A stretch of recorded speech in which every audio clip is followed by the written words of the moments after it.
Terrific Saturday. Okay, so today's message is going to be a little PG-13, so make sure that your virgin ears and eyes are prepared.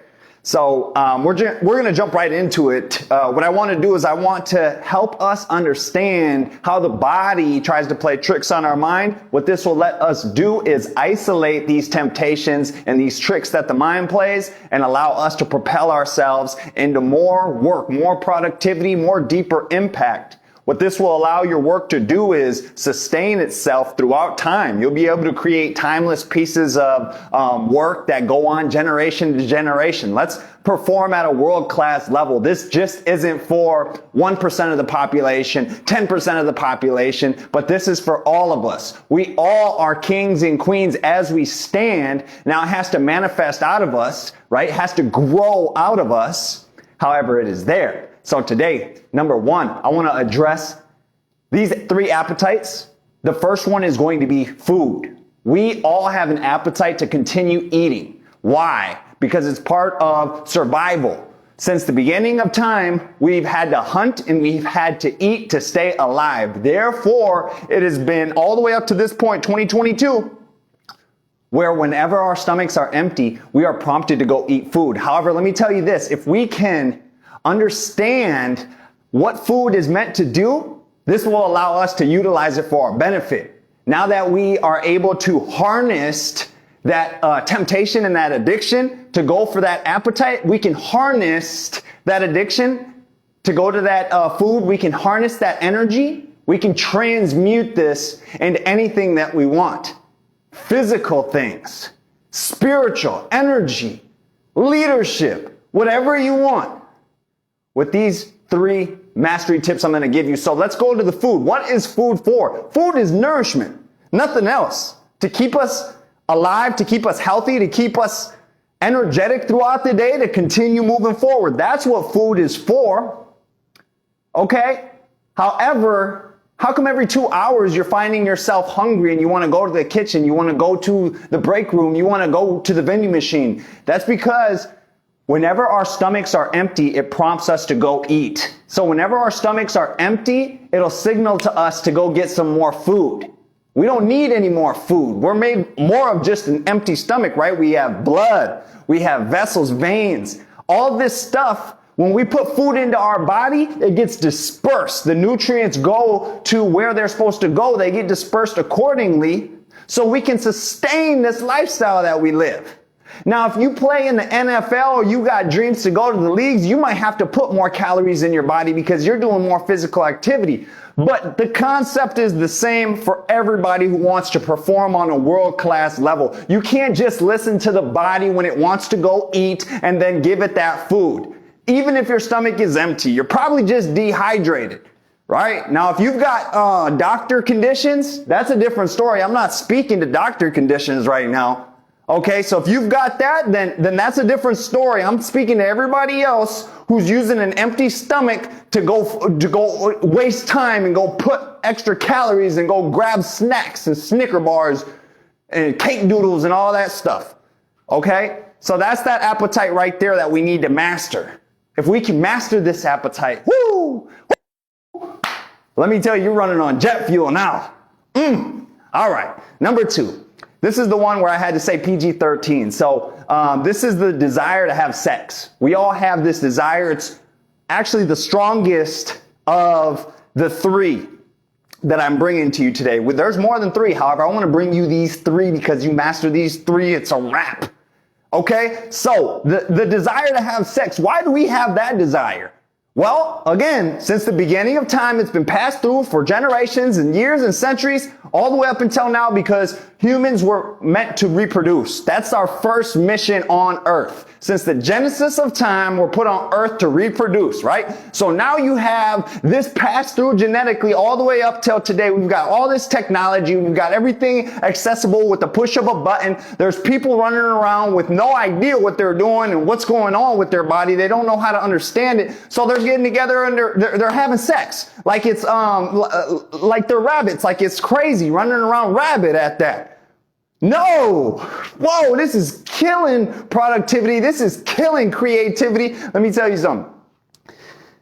The body is going to always tell you that you want sex. However, if you can master this part of yourself, if you can stop feeding that appetite, if you can cut that off at the root and you can harness that energy, that desire that you have that's been passed down for all these centuries and decades on decades, if you can harness that energy instead and cultivate it and stay disciplined, you can turn that into anything you want. You can turn that into this TV if you want. You can put that right in your living room. You can turn it into straight A's if you wanted to. Yeah, because I know that this is affecting all the way down to 13, 12-year-olds. Okay, everybody's getting hit with this plague. The plague for sexual desire, it's been going around since the beginning of time. Okay, Adam and Eve, the snake, biting of the apple. Call it what you want. Listen, if you can harness the energy, if you can harness this temptation, if you can harness this addiction, to want to go ahead and have sex, but instead you can refrain from it and you can utilize this to fuel every other part of your life. Everything from energy, productivity, concentration, focus, physical abilities, everything gets enhanced when you can harness this energy, right? And thirdly, this is going to hurt the most. I know it is, but the social media. Our brain loves temporary dopamine hits. And right now we live in a society, in a world where it's okay to feed this appetite. Everybody's at the dinner table on their cell phones. You walk into a restaurant, they're sitting across face to face. People don't even communicate anymore. Maybe on that first date is all you get. But after that, everybody's texting. Everybody's on social media. These small dopamine hits, I have 2 examples on social media to explain this very well. This is scientifically proven. TikTok and Instagram. The scroll feature, when you're scrolling through a timeline, actually is an addictive feature. It makes you want to continuously scroll and go back to this app. It feeds the small temporary dopamine hit that our brains crave. We fell in love with this as we became more privileged here. We live in a land of opportunity where anything is at your fingertips, right? Yeah, cost of living is high, but you can get anything you want. If you sacrifice the money, if you render it up, if you get it, you got a phone, right? Now you have a phone, now you can go on social media all day. You might notice this when you're around colleagues of yours or even friends, family, whatever it is. Whenever they get done with the task or work or concentrated work, whatever the case may be, they go straight to the cell phone, right? They go straight to the cell phone and they're scrolling on social media now. This is how I get my relaxation. This is my me time. What? Really? Because there's no nourishment in that. Actually, you're getting addicted. We won't even talk about what social media does to the subconscious mind and watching everybody else's life. You're watching everybody else's life go by. Not even focused on yours. You did a little bit of work and now you're watching everybody else's life. Anyway, we're not addressing that. We're talking about the small dopamine hits. So if we can control these small dopamine hits and we can stop feeding our brain this temporary, malnourished, watered down information that gives us no substance, that has no hold, that doesn't do anything for us, if we can get rid of that, whoo, let me tell you how intentional, how more impactful, how much more of a splash you'll create when you jump into this pool. I'm talking about diving boards, 20, 40, 60 feet up, Olympic swimmers doing flips in the air when you land into the water. If you can master this small dopamine that brings our mind from here to here to here. It's just like you're mindlessly doing tasks and you're thinking that they're helping you out, but they're not. Okay? I'm coming from a loving place when I say this, right? Because I used to be obsessed with social media. This is like my 5th, 7th, 10th, I don't even know, 50th live in a row. You think, oh, he loves social media. No, there's selective times where I go on here, I have a message to bring, and that's why I'm on social media. Because I have goals to bring 100 people into personal development so they can work on themselves, and then they can pass it on to the next 10 or 100 people.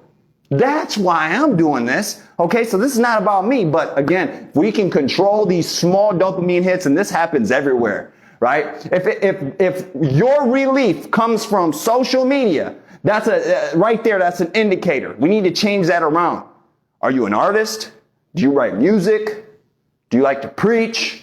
Do you like, what do you like to do? There's something inside of you, right? You didn't pull a cell phone out of your heart And then that's your passion and that's your purpose in life. There is something inside of you that you need to grab a hold of. And when you are stressed out, when work is overwhelming, you need to reach down into your heart and you need to pull that out, and that's your relief. Oh, I don't know if it's did it. I was writing poems for 2 hours and I feel kind of okay. Yeah, you feel kind of okay. Your body's just adjusting to you finally stop giving it all them drugs. Virtual drugs. That's what we're going to call them.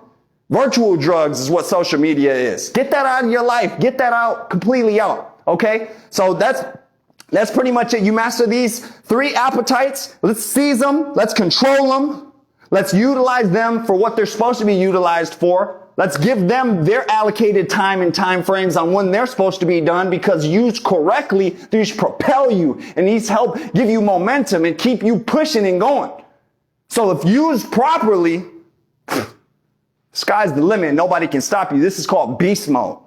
Actual beast mode. When you become unstoppable. How do you become unstoppable? You master these 3 things. There's so many more, but if you master these 3, I know you can master the 50. All right, guys. That's it for this one. You guys have a fantastic weekend, and I will see you on the next one.